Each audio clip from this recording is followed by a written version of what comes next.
Máire Clerkin grew up in London in the 1970s, in her own words, in Crouch End before it got posh. Now, her mother taught Irish dancing, and Máire says that she can't recall a time when she didn't dance.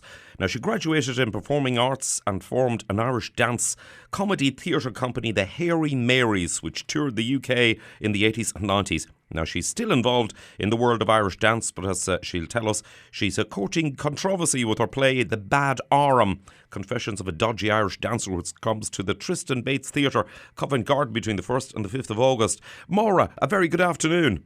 And to you too, Jerry. Lovely to talk to you. Same as that. Now, Máire, you've a lot of Irish DNA. Tell us where your mum, dad and your grandparents hail from. Right, so my dad comes from County Monaghan, right up on the border.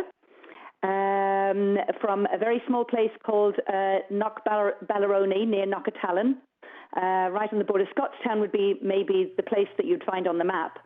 My mother was born in London, but she spent some of her childhood in Ireland during the war, in counties Armagh, where my grandmother's from, and Tipperary, where my grandfather's people were from. So, an Irish upbringing, a London Irish upbringing is what I had. Indeed. Now, unsurprisingly, then you grew up as an Irish dancer in the 1970s, and this is the basis for your one-woman show. So what's it all about, the Bad Arm, Confessions of a Dodgy Irish Dancer, then? Well, when I say I grew up in the 70s, it's one of those actor things where I pretend I'm younger than I am. I was born in the late 50s, grew up in the 60s and 70s, but a lot of the story happens during the 70s in my show. And the Bad Arm refers to an aspect of anybody who's ever done Irish dancing knows that you have to stick your arms firmly down at your sides. And that was one of my faults, what they used to call a carriage fault. So even though I might have had good rhythm and high jumps, my arms weren't great. And so I had what people used to say, oh, look at her with her bad arm. And I thought, well, we have so many shows out there that's all about the glitz and glamour of Irish dancing. I thought I would show somebody who wasn't that perfect. And although I loved Irish dancing and had some success, I thought it would be much more interesting from a point of view of failure. So I thought, well, I'm a dodgy Irish dancer. Absolutely brilliant. Now, the show has been successful in the United States, Dublin and the Edinburgh Festival, suggesting that the comic material will appeal to Irish, indeed non-Irish alike, and you don't have to know the technical details of Irish dance to actually enjoy it. Absolutely not. In fact, I've toured it now for about 8 or 9 years, and one place I took it to, because I'm actually based in America, and I took it to Florida one time, to the city of Jacksonville. No Irish there, or if there were Irish, very, very few. And it was probably the best reaction I've ever had, because it's not, even though it's a story of London Irish and Irish life, it's actually a universal story about the funny side of vulnerability. You know, it's about things going wrong in your childhood and teenage years and somehow managing to make it look back on it with fondness and with humour. And so it really is something that I think appeals to everybody. And I would also say that if you don't like Irish dancing, this show is for you as much as for people who love Irish dancing. Right, now the duration of the show was actually 60 minutes and you're on stage throughout. What's in the mix? It must be pretty physically demanding. It is physically demanding.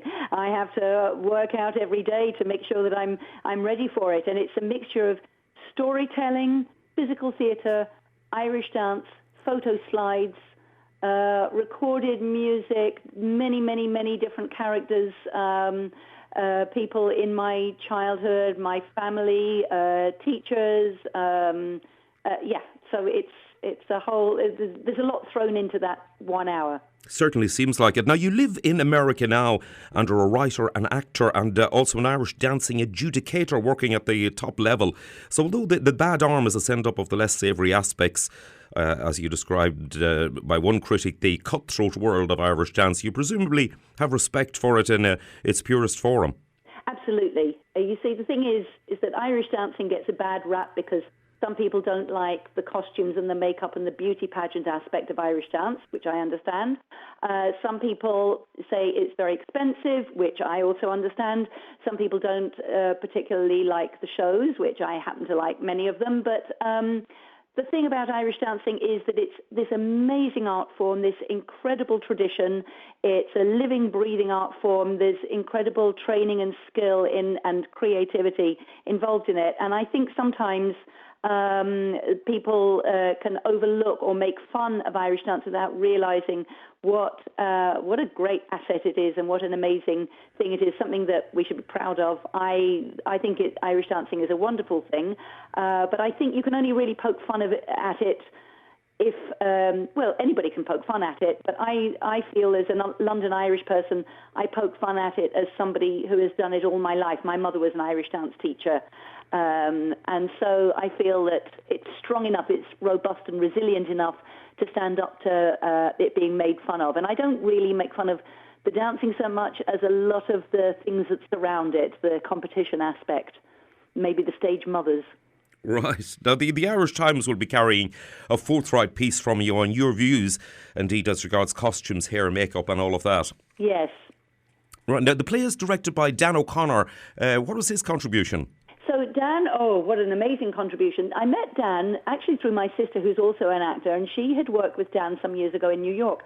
Dan is an Irish-American. He's from San Francisco, lives in Los Angeles, where I live, and he is a director of a theatre company called Impro Theatre. They do amazing improvisations.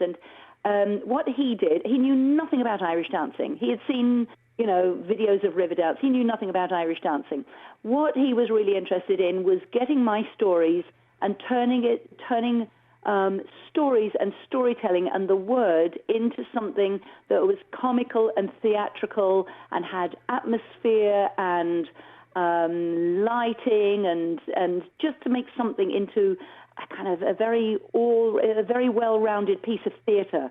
So, he's made it into a really theatrical piece from something that was, some dancing and some stories and some comedy. He's meshed it all together in a really great way. And the fact that he wasn't an Irish dancer, I think was a strength, because he would say to me, that bit of the story, I don't understand what that means. So I would have to make sure that it reaches everybody who isn't involved in the culture, so it really has broad appeal.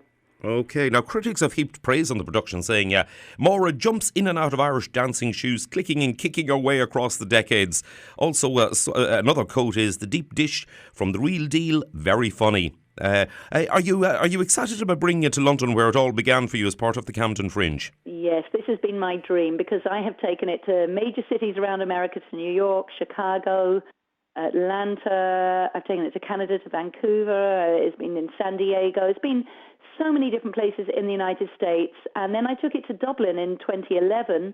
And then I did it for a whole month in Edinburgh at the Edinburgh Festival 2 years ago. And everybody said, well, that's the pinnacle. You've taken it to the Edinburgh Festival.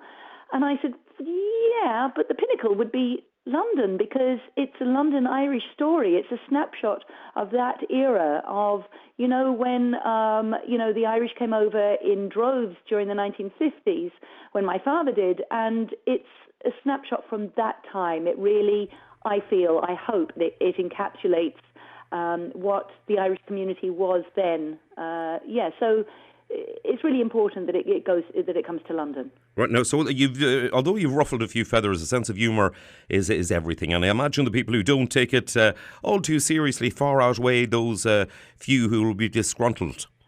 Well, if anybody is disgruntled, they haven't told me. But that doesn't mean that I haven't ruffled feathers, because, there's always an attack on hierarchies and institutions, and obviously I don't name any names, and some characters are disguised by changing names and changing accents. But yeah, there's I think it's a healthy dig at authority without in any way insulting Irish people or Irish culture. I think it comes from the heart, and because I mean it to be a piece of entertainment and fun, I think people take it that way. Right. Now, the play is going to strike a chord with many, and comedy, no doubt, is a tonic. Now, The Bad Arm, Confessions of a Dodgy Irish Dancer, written and performed by Máire Clerkin and directed by Dan O'Connor, runs from the 1st to the 5th of August at 6:15pm at the Tristan Bates Theatre at 1A Tower Street, Covent Garden. 60 minutes long. Tickets are just £10, concessions £8. Box office 020 3841 6611. Details on our website, irishradio.org. Máire, seems as though you got a hit on your hands, and we look forward to posting reviews on Facebook and Twitter. Thanks for telling us the story behind the bad arm. Listen, wishing you continued success with it. Thank you so much, Jerry. And just one thing, it finishes on the 5th. It's the 1st to the 5th, not the 4th. Oh, again, 5th, yes. Yeah. And I hope you'll be able to come, Jerry. It's been really great talking to you. Thank you so much for this. Will indeed. Máire, listen, lovely to speak to you. Thank you very much. You too. All the best, Jerry. Bye-bye now.